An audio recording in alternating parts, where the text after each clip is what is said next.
الحمدللہ الذی لم یزل عالما قدیرا حیا قیوما سمیعا بصیرا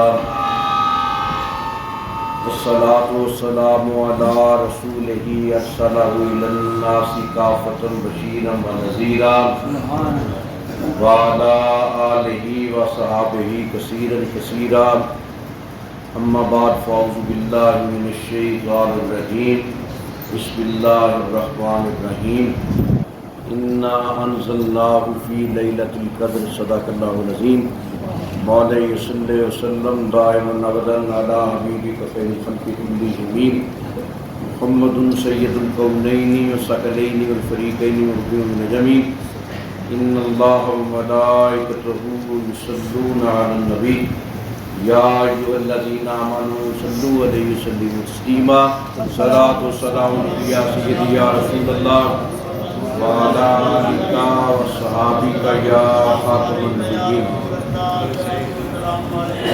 سامعین محترم، اللہ رب العزت کی پاک بارگاہ میں التجا ہے خالق کریم جمعۃ المبارک کی ہم سب کی حاضری اپنی پاک بارگاہ میں قبول فرمائے۔ آمین آمین۔ اللہ رب العزت نے ہم سب گناہ گاروں پر رحمتوں کا برکتوں کا نزول فرمایا کہ جمعۃ المبارک کی مقدس طیب و طاہر نورانی ساتیں عطا فرمائیں۔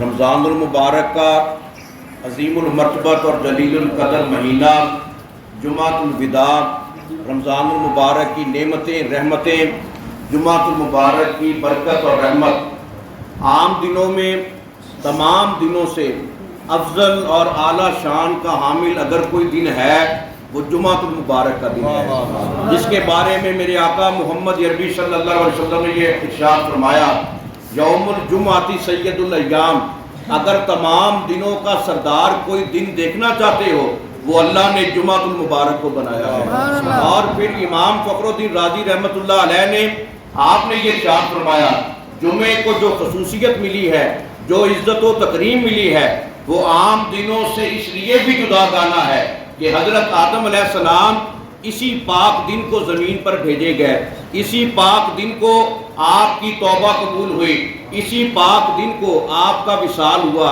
اور اللہ رب العزت نے اس پاک دن میں ایک ایسی گھڑی کو رکھا ہے جس میں بندہ مومن اور اللہ رب العزت کے درمیان سارے پردے دور ہو جاتے ہیں۔ بندہ جو بھی دعا کرتا ہے وہ اللہ قبول فرماتا ہے، اور اگر قیامت قائم ہوگی اسی جمعۃ المبارک والے دن قائم ہوگی۔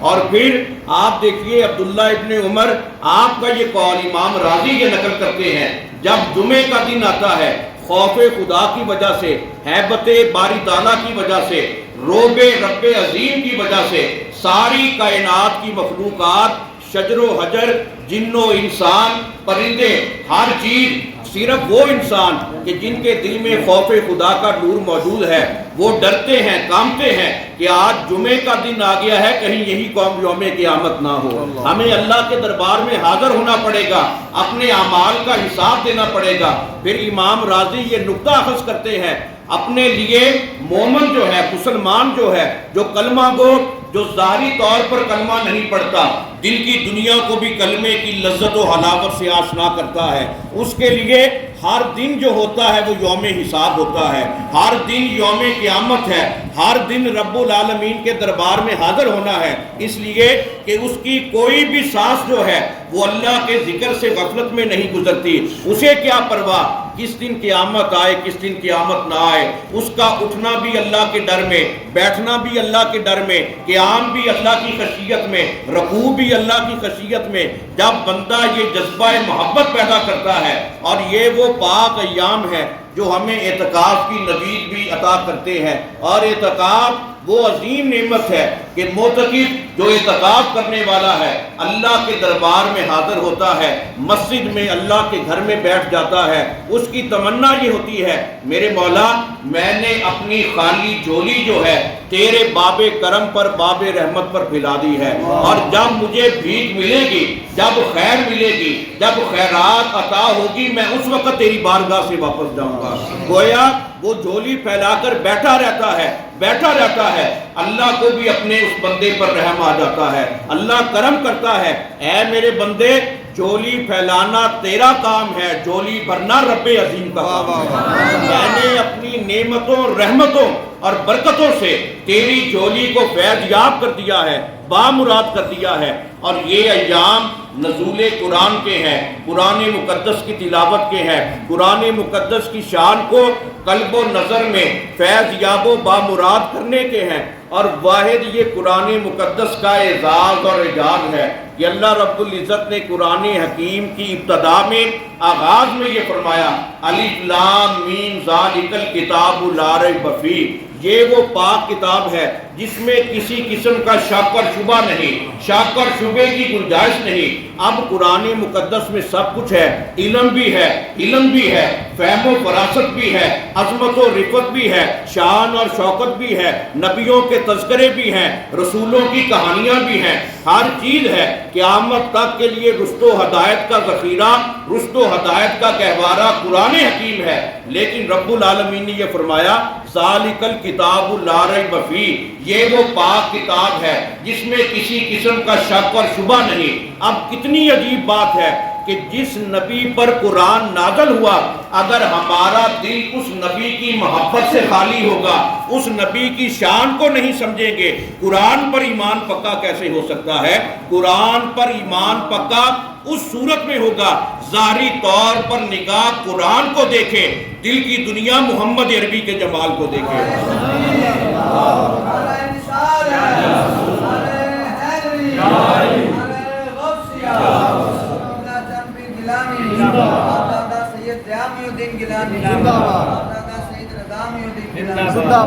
اور پھر اس کتاب میں شک اور شبہ کیسے ہو سکتا ہے؟ لانے والا جبریل امی ہے، جس نبی پر نازل ہو رہا ہے وہ خاتم المرسلین ہے، بھیجنے والا رب العالمین ہے۔ گویا لانے والا بھی نور، جو بھیجنے والا ہے وہ بھی نور، جس نبی پر نازل ہو رہا ہے وہ بھی نور۔ گویا معلوم ہو گیا اول سے لے کر آخر تک قرآن مقدس ہے ہی نور مبین، ہے ہی نور عظیم، ہے ہی نور اور ہدایت، ہے ہی نور کا ایک ایسا مرکز، منبع، مرکز و محور۔ اور ذالک الکتاب لا ریب فیہ، اس کے تحت علامہ اسماعیل حقی رحمۃ اللہ علیہ صاحب تفسیر روح البیان، آپ یہ بیان کرتے ہیں کہ جب اللہ رب العزت نے حضرت موسیٰ کلیم اللہ علیہ السلام کو تورات عطا فرمائی، تورات جو تھی وہ 1000 سورتوں پر مشتمل تھی، ہر سورت جو تھی وہ 1000 آیت پر مشتمل تھی۔ حضرت موسیٰ کلیم اللہ بڑے حیران ہوئے، عرض کرنے لگے میرے مولا اتنی ضخیم اور اتنی مشکل کتاب، اسے کون پڑھے گا، کون سمجھے گا، کون عمل کرے گا؟ اللہ رب العزت نے یہ فرمایا ہے موسیٰ یہ تو کچھ بھی نہیں، آخر میں اپنے نبی محمد عربی کی امت کو اس سے بھی عالی شان کتاب قرآن حکیم عطا کروں گا۔ حضرت موسیٰ بڑے حیران ہوئے اور حیرت بڑھ گئی، عرض کرنے لگے میرے مولا یہ میری امت سے یاد نہیں ہوگی، ان کی زندگیاں تھوڑی ہوں گی، عمریں قلیل ہوں گی، قرب قیامت کے آثار ہوں گے، وہ کیسے اس کو اپنائیں گے، کیسے پکڑیں گے، کیسے تھامیں گے، کیسے پڑھیں گے؟ اللہ رب العزت نے یہ فرمایا موسیٰ میں اس قرآن مقدس کو وہ شان عطا کروں گا وَلَقَدْ يَسَّرْنَا الْقُرْآنَ لِذِكْرِ، ہر چھوٹے سے چھوٹے بچے کے سینے میں بھی نور قرآن موجود ہوگا، ہر بچہ قرآن مقدس کا ایسا حافظ ہوگا، ایسا قاری ہوگا، قرآن مقدس کی تعلیمات کا ایسا نمبردار ہوگا، وہ کتاب ضخیم بھی ہوگی، عظیم بھی ہوگی، جید بھی ہوگی، مقبول ترین بھی ہوگی، لیکن میں اسے یہ شان عطا کروں گا، اسے پڑھنے کے لیے ایسا آسان کر دوں گا تمہیں چلتے پھرتے پڑھنے والے قرآن والے نظر آئیں گے۔ گویا یہ قرآن کا اعزاز ہے، اعجاز ہے۔ میرے آقا مصطفیٰ کریم صلی اللہ علیہ وسلم سے جب یہ پوچھا گیا آقا بہترین کون ہے، افضل ترین کون ہے، کامل ترین کون ہے، میرے آقا نے یہ نہیں فرمایا جس کے پاس مال و منال زیادہ ہے وہ بہتر ہے، جس کے پاس جائیداد سامان دنیا زیادہ ہے وہ بہتر ہے۔ میرے آقا نے یہ فرمایا خیرکم من تعلم القرآن وعلمہ، تم میں سے بہترین وہ ہے جو خود قرآن پڑھتا ہے دوسروں کو پڑھاتا ہے۔ اور یہ قرآن پڑھنے والے کی شان ہے کہ جس نے اللہ کی پاک کتاب کی تلاوت کی، جس نے اپنے دل کو روشنی بخشی قرآن مبین کی تلاوت سے، قرآن مقدس کی تعلیمات سے، اور جس نے آگے قرآن مقدس کی تعلیمات کو عام کیا۔ میرے نبی نے یہ فرمایا کل قیامت کا دن ہوگا، اللہ رب العزت جو ہے قرآن پڑھنے والے، قرآن کی تعلیمات پر عمل کرنے والے کہ والد کو اپنی بارگاہ میں بلائے گا. جب وہ حاضر ہوگا رب العالمین یہ فرمائے گا اے میرے بندے تو نے اپنا قرآن جو ہے، تو نے اپنی نعمت جو ہے تربیت کی صورت میں اپنے بچے کو عطا فرمائی، اب میں تجھے سونے کا ایک تاج عطا کرتا ہوں اور یہ تاج دنیا کے ہر تاج سے اعلیٰ ہوگا. اس لیے اس تاج کو زیب و زینت بخشنے والا رب العالمین ہے اور اس کی روشنی جو ہے سورج کی روشنی سے بھی زیادہ ہوگی. اب کتنی عجیب بات ہے. پھر امام راضی رحمۃ اللہ علیہ آپ یہ نقطہ اخذ کرتے ہیں کہ خوش نصیب ہے وہ بندہ ادھر زندگی کی آخری سانسیں ہوں، سانسوں کی ڈوری ٹوٹ رہی ہو، لیکن پورے کا پورا الحمد سے لے کر والناس تک نور قرآن جو ہے اس کے سینے میں محفوظ ہو. اور جو بندہ قرآن یاد کر کے بھول جائے، میرے آقا نے یہ فرمایا قیامت والے دن وہ اللہ کے دربار میں حاضر ہوگا، بدلی ہوئی شکل کے ساتھ حاضر ہوگا. اللہ اسے پہچانے گا نہیں. اللہ یہ کہے گا تو نے میرا قرآن یاد نہیں رکھا، میں تجھے کیسے یاد رکھتا ہوں. اس لیے خوش نصیب ہے وہ بندہ کہ زندگی کی آخری سانسیں ہوں تو اس کے لبوں پر الحمد سے لے کر والناس تک پورا قرآن اس کے سینے میں محفوظ ہو. یہ قرآن کو یاد کرنے کا مقصد ہے. چند دنوں کے لیے یا فوری طور پر قرآن یاد کرنا یہ حکمت، دانش مندی اور کار ثواب نہیں. قرآن اول سے لے کر آخر تک جیسے پہلے دن آپ کو یاد تھا جب دنیا سے جائیں اسی طرح آپ کے سینے میں محفوظ ہو. یہ قرآن مقدس کی حکمت ہے اور یہ وہ پاک ایام ہے. انا انزلناہ فی لیلۃ القدر. اللہ رب العزت نے یہ ارشاد فرمایا کہ ہم نے اس قرآن مقدس کو لیلۃ القدر میں نازل کیا. اب آپ چشمے تصور میں وہ منظر لائے. اللہ رب العزت نے یہ فرمایا قرآن مقدس کو ہم نے شب قدر کو نازل کیا، لیلۃ القدر کو نازل کیا. اب اہل ایمان، اہل محبت، تمام مسلمان اس کیفیت کو یوں سمجھے کہ قدر والی رات میں قدر والی بات قدر والی ذات پر اتری اور نتیجہ یہ نکلا یہ امت بھی قدر والی بن گئی. اگر دل میں قدر نہ ہو، نہ دن کی قدر کا پتہ چلتا ہے، نہ رات کی قدر کا پتہ چلتا ہے.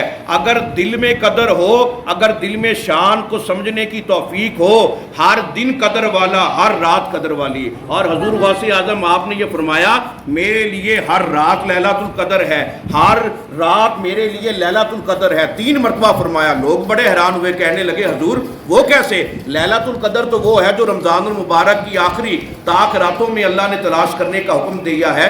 آپ کہتے ہیں کہ ہر رات لیلۃ القدر ہے.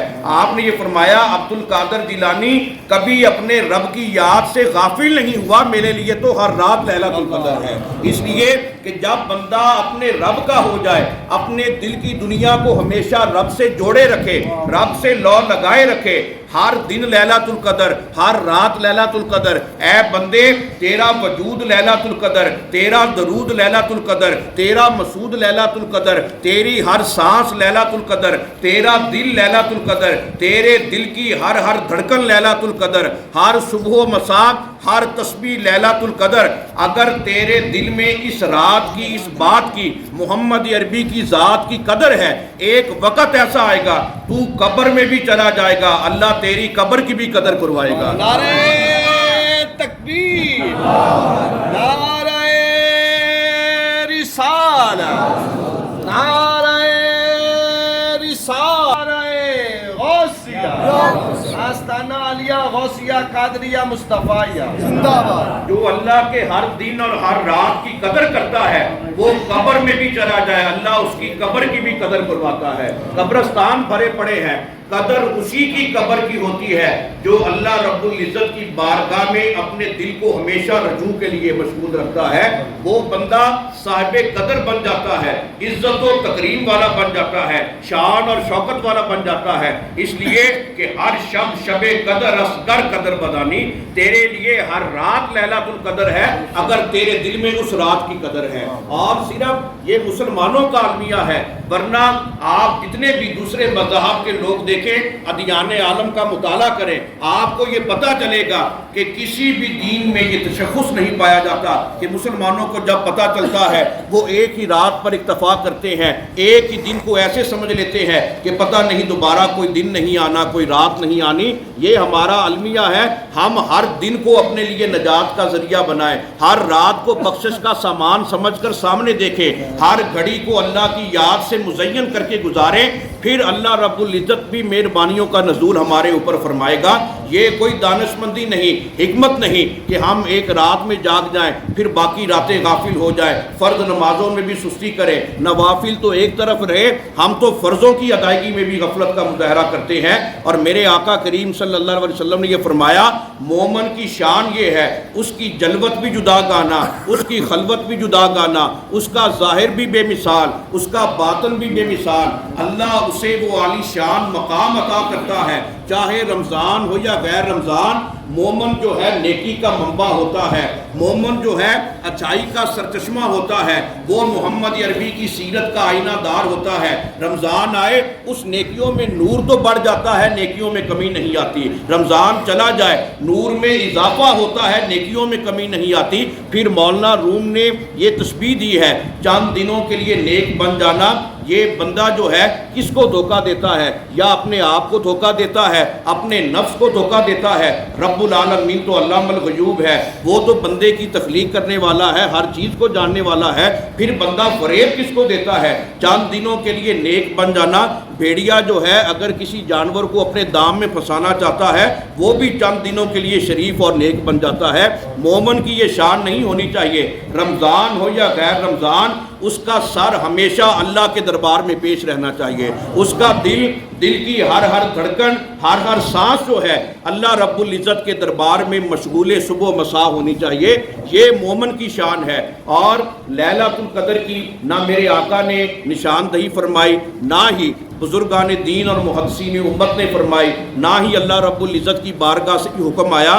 میرے آقا لیلۃ القدر کی بشارت دینے کے لیے باہر تشریف لائے۔ جب حجرہ پاک سے باہر آئے، آپ نے یہ دیکھا کہ دو بندے آپس میں جھگڑا کر رہے ہیں، اونچی آواز سے بول رہے ہیں۔ میرے آقا نے یہ فرمایا، میں تو تمہیں بخشش کی رات کی خبر دینے کے لیے آیا تھا، تمہیں تو کوئی پرواہ نہیں، تم سے تو اللہ کا ڈر اور خوف بھی ختم ہو گیا ہے، اب میں تمہیں نہیں بتاتا۔ صحابہ پریشان ہوئے، گڑ گڑانے لگے، آقا کرم فرمائیے، ہمیں تو بتائیے۔ میرے آقا نے فرمایا، نہیں، اب اللہ رب العزت نے اس کی خبر کو، اس کی نوید کو اٹھا لیا ہے، بس مجھے یہی حکم ہے کہ رمضان المبارک کے آخری عشرے کی طاق راتوں میں سے تلاش کرو۔ اور جمہور محدثین امت آپ کے نشانیاں جو بیان کرتے ہیں وہ رمضان المبارک کی 27ویں رات میں ہمیں نظر آتی ہیں، لیکن حقیقت میں یہ رات لیلۃ القدر نہیں ہے، نہ ہی پیغمبر اسلام نے نشاندہی فرمائی، بلکہ رمضان المبارک کے آخری عشرے کی طاق راتوں میں اسے تلاش کرنا چاہیے۔ 27ویں اس لحاظ سے بھی شان والی ہے کہ یہ نزول قرآن کی رات ہے، اس لحاظ سے اللہ رب العزت نے اسے توقیر عطا فرمائی، اس لیے یہ رمضان المبارک کی آخری گھڑیاں ہے۔ ان گھڑیوں کو اپنے لیے نجات کا ذریعہ بنائیں، اور رمضان المبارک کے بعد بھی اپنی محبت میں، اپنی وارفتگی شوق میں، عقیدت کی کائنات میں کوئی کمی نہ آنے دیں، بلکہ یہ عقیدت اور محبت کی جو کائنات ہے بڑھتی جائے، اور اللہ رب العزت خیر و سلامتی کے ساتھ ہمیں اگلے سال رمضان عطا فرمائے تو اس کائنات میں اور اضافہ ہو اور نور بڑھے۔ میرے آقا نے یہ فرمایا کہ مومن کے کردار، عمل اور گفتار کا اگر تم نے کوئی زاویہ اور سانچہ دیکھنا ہو، وہ بندہ مومن کے چہرے کو دیکھ لو۔ صحابہ نے عرض کی، آقا وہ کیسے؟ میرے آقا نے یہ فرمایا، عمل، کردار اور گفتار اور نیکی کی وجہ سے جو مومن ہوگا، جو کلمے کے رمز و اسرار کو پہچانتا ہوگا، آشنائی کی معراج پر قائم ہوگا، کلمے کا نور، اچھائی کا نور، نیکی کا نور اور اس کی عزت و توقیر کا نور، اللہ کے ڈر اور خوف کا نور، نورانیت کی صورت میں اس کے چہرے کو بھی نور عطا کر رہا ہوگا۔ اس لیے ہمارا حق یہ بنتا ہے کہ اپنے چہرے کو ہمیشہ نور سے مزین اگر کرنا ہے تو اپنے کردار کو پاک کریں، اپنی گفتار کو پاک کریں، اور اپنے تمام کے تمام دل کے آئینے کو، دل کے کونے کو آقا محمد عربی کی سیرت و کردار کی خوشبو کے ساتھ مزین و آراستہ کرنے کی کوشش کریں، پھر ہی کامیابی کا نشانہ ہے ہم اپنے قلب و نظر میں سمیٹ سکتے ہیں۔ اس لیے آج مبارک باد دن جو اللہ رب العزت نے ہمیں عطا فرمایا، یہ دعاؤں کی مقبولیت کا دن ہے، بخشش کا دن ہے، اور ہم خوش نصیب ہے جمعۃ المبارک فرض کی جو ادائیگی ہے اپنے مرشد کامل کے آستانے پر ادا کرنے کی سعادت حاصل کر رہے ہیں۔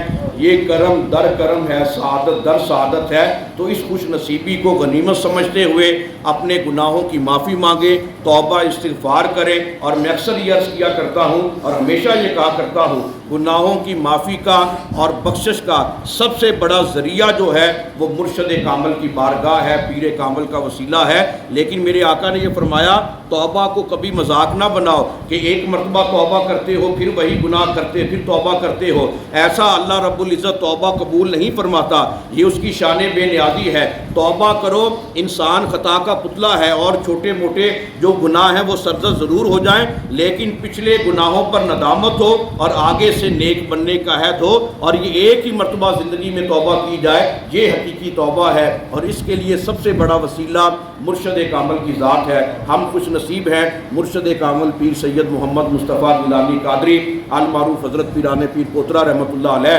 آپ دامن کرم سے وابستہ ہیں، تو اس لیے اس خوش نصیبی پر اللہ کا شکر ادا کریں کہ کامل مرشد کی نسبت اللہ رب العزت نے ہمیں عطا فرمائی۔ اپنے گناہوں کی معافی مانگیں، توبہ استغفار کریں، اللہ رب العزت کو راضی کریں۔